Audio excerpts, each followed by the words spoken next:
I struggle with self-doubt most of the time. I think twice. Sometimes thought that my life is a failure. I have that overshadowed of my family members over me all the time. Imagine I am your potential date. Oh, okay. Yes. Some luck. What's going to be our ideal date?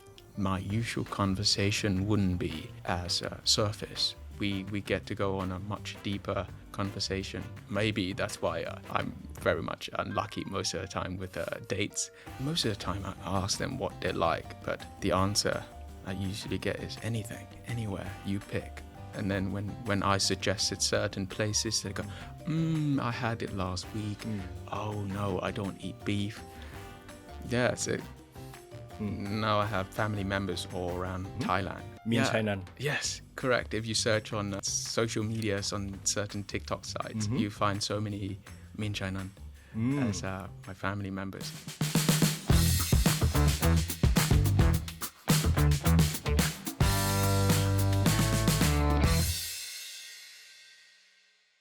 Well, aside from the appearance that we are alike, the inner side of you are we're twins. Similar to you. We're twins. Yes. Is Bang your twins or your brother? Is your brother, I have apart from you, I have no other twins. So it will be my older brother, he's 3 years older. Eldest brother, who's a doctor, is 5 years older than me. And I have one younger brother, a year and a bit. Well, before our conversation kicks in, introduce yourself in your own version. In my own version, yes, good afternoon, I guess. Good afternoon, viewers, esteemed viewers of AM Hour. My name is Boss Min Chainan. I am, one of your local boy, a Thai person who grew up 13 years in Thailand, spent a bit more time than I'd like to abroad.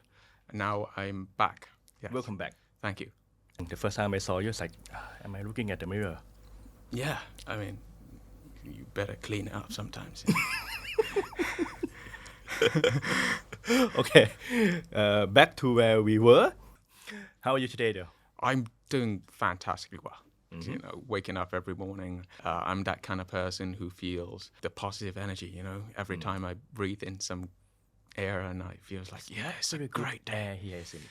Well, at home it is. My home, it's different air when you're at home with your family and the one who really knows you. You feel very comfortable. And, do you consider yourself raising and born in a fortunate circumstances? Look, fortunate in many ways because I have such a warm, loving family. Some who knows me, who knows my family, realize that we have this interesting bond between one another. We do have our competitiveness between us, but at the end of the day, I guess, we look at each other in the eye and we realize what they means, what my brothers really mean to me is applied the same as my parents. I know that every brother, especially being this close, age-wise, there must be a bit of competitive. Mostly, hopefully, like healthy competitive, like sports and like. Not necessarily. Yeah. So how was it growing up with him? I have to say, my brother and I, we love each other very much. But of course, being all boys, we have that healthy competitiveness within the family, and he decided that he'll be good at certain things that I don't try, and I will be good at certain things he doesn't try. Let's say I like sports, he doesn't attempt in sports, he would just let me be in sports, and he would be doing other things that I don't really have certain such interested in. I guess it's a compromise. We avoid nasty competitiveness. I have a brother too, and he's one of my favorite person in the world. And the older I get, the more I appreciate our childhood. The time that we just play football. Our love language through online chat is football. Love language. Yeah. How romantic. Do you support the same team? Yes. Oh, fortunate. Are you?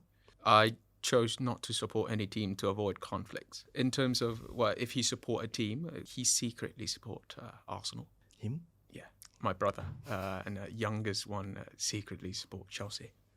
but we kept it a secret so that we don't piss each other off. So I kept myself quite neutral, even though that some teams I hold favorites to another, but it's my own very deep dark secret. That's very diplomatic of you. Yeah, when you live in such a big family, you got to develop that sense of diplomacy. One thing I have seen in my lifetime, I came from a middle class family, get to live and I get to meet so many privileged persons. Yes. A lot of them aren't like you though. A lot of them are like a bit spoiled, a bit not being respectful to people around you. I can sense this since the first time we met because you have done a bit of homework before you come and meet me. Yes. I can see in your eyes that like you are being polite and you are like, what are the things that have the positive impact in this regards that your parents may have done in the past when you were growing up? They taught me certain things. However, they allows us to, all of us actually, to explore, to live, to be grounded. And I believe growing up in boarding school as well, where we were treated regardless of who you are, you're treated equally. For me, I was just a young Asian boy whose English was below mediocre. I guess that kind of shaped how I view the world, how I view the society, how I speak to people. Yeah, I think that was the major impact of how I am, who I am. Back to positivity, but at the end, most of the people, I'm gonna be a bit political, most of the people that may be less fortunate, they might kind of make sense that they might radiate toxicity because like their life may suffer from several things. Yes. How do you see that in your daily life? How do you cope with that? How do you approach to that? Well, look, I'm not saying my life is all pleasant and walking in beautiful bed of flowers all the time. And it's how you see it, how you perceive, how you deal with certain things. If you're bitter, I'm not blaming you. I have this side in me and waking up doubting myself most of the time. So the only thing that I can tell them is you have to cling on to, even as small as it may be, positive things in life. Appreciate certain things that is given to you. It may sound very cliche, but look, you have air in your lungs. You can make, you can create, you can direct your own life, and what are you not appreciative about? I just had the privilege to talk to Kun Fuadi Pisuwan. Yes. And he mentioned that a lot of great people around him, we perceive them as someone ideal. I think a lot of people perceive you as someone, like ideal. Everyone is like perfect. In Thai, it's like โรยด้วยกลีบกุหลาบ. Yes. In your version, what do you want to share about when you heard such statement? You view what I show you. You view what I want you to see. Not everyone has that positive, bed of bright red flowers in them. I clearly I'm not one of those people. I struggle with self-doubt most of the time. And they say there is an evil within your own brain. And I certainly have that big evil in my brain. And I doubt myself. I think twice. Sometimes thought that my life is a failure. I have that overshadowed of my family members over me all the time. And look, these sort of thing is how you come out of that part, how you come out of that thoughts is what really counts. How people only see the good side of me, probably, and that's because why would I be spreading that negative side to, it wouldn't be beneficial for anyone viewing, trying to have a pleasant life.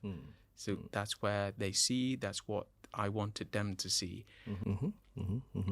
I'm not gonna investigate. I'm not gonna touch upon your personal struggle, case by case. But I wanna ask this question so it will be beneficial for the audience. Yes. So when you deal with difficulties, how do you cope with it? What do you learn from a lot of struggles that you may have faced in the past? When you have that negative thoughts in your mind, in some extreme case, it comes from the chemicals in your brain. And sometimes you needed help. You need to seek help and professional help. And that's another story completely. I have seen doctors and I don't have those. It's just sometimes you have self-doubts and everyone has those. I pick things up from looking at the brighter side, the fortunate side. I look at my pet, I look at my job, I look at the people that loves me, and I try to feed on those energy. If you look at the brighter side, if you look at all these positive bits that happens in your life, I'm sure everyone has. It's a sense of appreciation. And if you come to that sense that you appreciate certain small things, you'll be a happy person. On a new topic. Yeah. Simple question. Yes. What matters most in your life? What matters most in my life is for me to create impact. I think to leave some marks, to create some impact, to be remembered in certain ways. And that's, as I think about it, is what matters most to me. I tend to care about what people think of me a lot. And that's how it works. That's how my life is. That's how I perceive my day. How do people think of me? Maybe not a positive thing most of the time. But yeah, if you ask me what's matter most is how people remember me as, how people view me as, what did I do to create certain impact, certain marks on whether it be society, on people's life, on a certain world matter. In your own version, Yes. What kind of impact do you want to make? Suppose it's about impact in Thai Impact society. on society. In my version, well, of course, it would have to be for the better. As it would be a positive impact in people's life, whether it would be economically, socially, in their daily life. How can I ease their mental, ease their living standard? That would be what I wanted to do. Whether I was in United Kingdom, I participated in helping refugees seek their new houses. That was in London, and I was enjoying that particular part.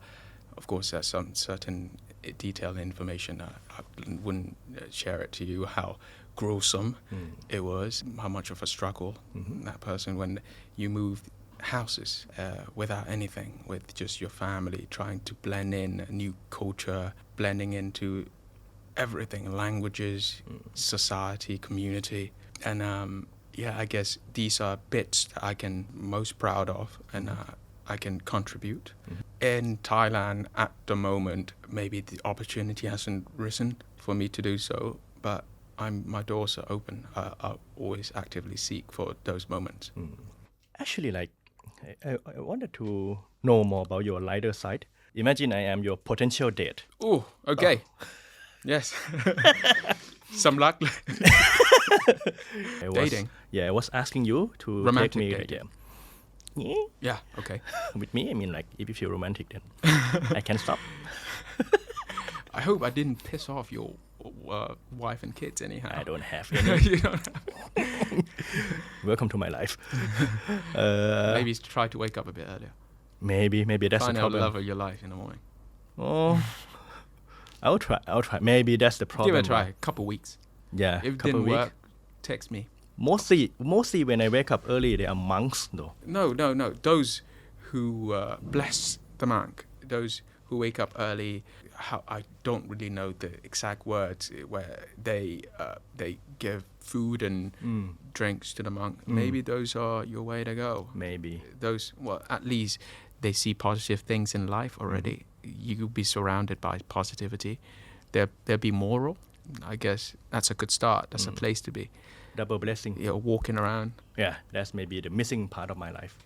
Waking up early and go to the temple. Yeah, go to the temple, walking around, looking for dates. Yeah. Okay, back to the dating question. Imagine I am your potential date. The potential date. Yeah. What's going to be our ideal date Ideal, right? in London? If you're my date, as a date, I'd probably try to pick the time they feel most comfortable with. I'm a morning person, but I pick the evening time because that's what usually, if they're not a morning person, then I flopped from the first task. First date, we go for a walk, whether it be on the streets or parks. I really do not like to judge anyone intellectual level about how they speak sometimes. First date, they get very nervous, but you can sense by body language, you can gauge quite a few from walking around, their personality, what sort of thinking process they have. What for dinner? Dinner. Yeah. Dinner wouldn't be on a first date because dinner, I guess it's a lengthy conversation. It's quite intimate, couple hours minimum. So it wouldn't come as a first date. Most of the time I ask them what they like, but the answer I usually get is anything.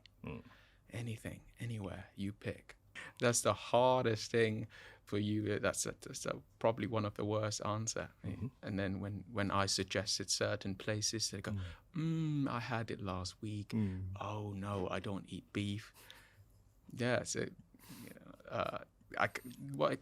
you can tell the person by how they answer you as well, whether they're decisive or maybe their nutritional preference. So dinner come later. Second date, third date or something, then we get to go on a much deeper conversation. My usual conversation wouldn't be as surface. I tend to dive in too deep. Maybe that's why I'm very much unlucky most of the time with dates. But yeah, I really want to know the person by what they think, what they believe in certain things that are within them, like deep down. Sometimes it can come out as quite awkward, but that's who I am. We mentioned before the camera roles. We talk about what do you do in your free time, and you still mention, like sports, which is for me is still not light. I mean, like it's still an activity that you need to put effort in. Yes. What do you actually do to just relax and having a brainless session? Yeah. Brainless session. Look, as I mentioned, I enjoy being in the nature. I do in the park. It may sound like a privileged lifestyle, but I play golf. Even though it's a couple hours, half an hour, I do, and I think that's good.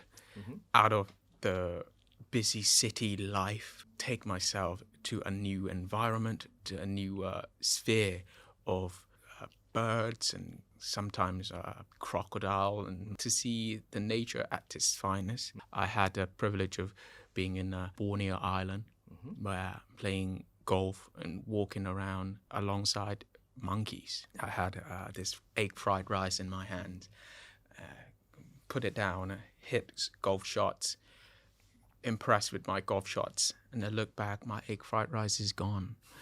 I still have the videos of the monkey. The monkey took my egg fried rice. Literally. And it was once, because I tend to carry my golf clubs walking around. So I had these golf clubs, carried it, walked around 18 holes, hit golf shot, comes back. My phone went missing. Imagine. Phone went missing. You look around, it's like, where's the phone? And you saw this little monkey carrying your phone. Look at you. Phone means nothing to the monkey. But they want things in exchange. So you give them, let's say you give them a pair of bananas. What they do is they throw your phone down and get the banana. Don't you think there's such an amazing thing where, creature, animals like monkeys learn this exchange. It's like the beginning of human economics somehow, right? Where you change things, even though they stole it for free. I kind of learned these little things. I appreciate these little things. I took videos. I can show it to you later. They developed that sense from humans. Of course, I was happily giving them a few bananas in exchange for my phone. It's really important. I couldn't live without it. Smart monkey. Smart monkeys. A few in that reserved island where my friend kind enough invites me to. Even though, let me speak a tiny bit about this particular Borneo island where they are fortunate with oil reserved under the ground, I'd say. They call it black diamonds, oil. But with the ideal kind of thinking method of the ruler, they are absolute monarchy state. They would like to preserve 75% of their little island to nature. I love the trees, the river. You can see big crocodiles, giant, the size of 3 humans roaming around. And these are sort of things what some may not appreciate, but I find it incredibly exciting. Actually, when you were telling me stories about the monkey taking your phone, I actually want to adopt that monkey to become our twins, the third one. Well, I need to have your consent first, though. That particular monkey, I don't think he would stay, though. He's so intelligent, he wouldn't stay with you. Come on, Unless what do you mean by that? Or you wake up you wake up at noon. He wakes up very early in the morning. Half of his day is gone. But yeah, we can count them as part of our family. Yeah. It's going to be Boss M. Boss M. That monkey. You have the name in your mind. Baboon. Baboon. Yeah. Boss M and Baboon. It's got to be the B. I keep it quite some sort of similarities with us. Yeah. So with my brother, we're all B's. And I have 2 younger dogs, one called Bella and one called Blue. So the new one, Baboon. Baboon? Yes. That's for the monkey. Yeah, for the monkey. If you have to name me, start with a B, what would it be? Ooh, what about Bless, maybe? So we are the family of that. Boss, Bang, Bless, and Baboon. And Blue, don't forget the dog. Blue, Bella, and the new one, Boon. Yeah, Baboon. Yeah, Yes. one big happy family. Even bigger now. Now I have family members all around Thailand, and they start using my surname with consent of me, a TikTok surname. Wait. I apology for this. I didn't have this information in mind. So what happened? They decided to join my family. Min Chainan. Yes, correct. If you search on social medias on certain TikTok sites, you find so many Min Chainan as my family members. Maybe they could see that we are such a loving, warm family that they decided they want to be part of, which is very positive. One of that person, I assume, is Ajahn Pavin. Yes, I believe so. Oh, no, he hasn't changed his surname. He's part of our family. But I believe he holds his original surname in such high regard, so he hasn't switched yet. Give him time. Yeah, a bit of time. Well, thank you for having me in your family. I don't know how big it is. It's quite large. Any message to the family members? Well, ladies and gents, we have another new family member. Please welcome him with kindness. Thank you. So during the campaign, there was a slogan like ส่งสุพนัทเข้าสภาส่งพิธาเข้าไทยคู่ฟ้า But at the end, despite Move Forward Party won the election, the result doesn't answer to that slogan. So how would you see this event unfolded? Firstly, I'd like to express my gratitude towards the voters who vote for my brother and Move Forward for Party at the time of I was campaigning for them. However, with the new constitution that was, I'd say, unfairly chosen, appointed Senate unrightfully has votes into who would be the Prime Minister. And therefore, Pita did not make it to become a Prime Minister. And the memorandum of understanding was broken between 8 parties, solely based from these unfairly participation of Senate. But you got to look at the brighter side. The election result, was it surprising to you? Did it surprise you? I find it quite pleasing. I see as a progress of Move Forward Party having won 151 member of parliament. In fact, most out of all, broken all the predictions, both from newer generations and the old conservatives. So therefore, we would have to, push forward, strive for change and shouldn't be moaning for the stuff that happened. We live each day. Tomorrow we wake up, we continue to seek for progress. If that is truly what you believe in, there is no point, moaning about the past. In a couple months' time, I believe in July, the current Senate would be what's so-called out of job, disarmed. And that's the time where we show our power. I guess that's the way to move forward. That's the way we proceed. Yeah, I'm totally proud of him. There is nothing, absolutely nothing to be regretful about. I can assume that you are still hopeful for our country. Oh, yes. Yes. Even though I live abroad, I still have that sense of homeland where this is where I grew up. This is where I'm hopeful. But it has to be a collective effort of everyone. I'll try my best to participate, to chip in some bits that I can. But I didn't lose any hope. My brother, I love him very much, didn't lose any hope. And some would say he sacrificed quite a chunk. And therefore, if you believe in them, if you believe in him, you believe in the party, the future is bright. Thank you very much. That's a good start for my 2024. So to get to talk to the aspiring young generation, well-mannered and... Oh, that's very kind. I'm flying. It's a good hour. Thank you very much and Happy New Year. Happy New Year. Yes. Thank you.